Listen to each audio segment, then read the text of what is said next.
Even আমার গাড়ি ভাঙচুর করলো।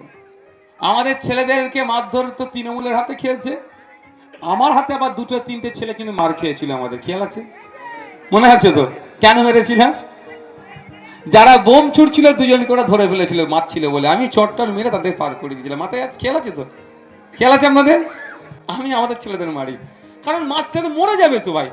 ও ভুল করেছে বলে আমরাও করবো? যাক, যাদের নেতৃত্বে ওই কাজটা সংগঠিত হয়েছিল তারা আজকে কোন জায়গায় আছে আপনারাই বলুন। কোথায়? ভ্যালুলেস তো। আজকে তারা কোথায়? যে মেন দুটো নেতা ছিল সেই মেন দুটো নেতাকে আজকে মার্কেটে খুঁজে পাচ্ছেন।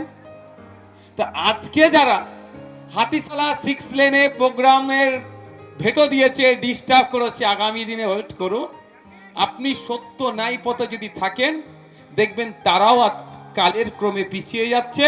ওই ডাক্তাররা, নজরুল বাবু পা ভাঙা লোক, আমি আপনি মার খাওয়া লোক, জেল খাটা লোক 2021-এও ছিলাম, 2023-এও ছিলাম, 2033-এ বেঁচে থাকলে ওখানেই আমরা থাকবো।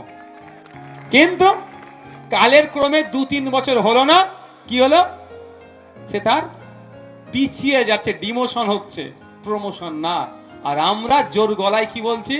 আমাদের হয়তো দিনে প্রমোশনের 1% হলো, কিন্তু আমরা ক্রমশ টুক টুক টুক টুক টুক করে এগিয়ে যাচ্ছি। এটাই হচ্ছে ন্যায় পথে, সত্য পথে থাকার প্রতিদান।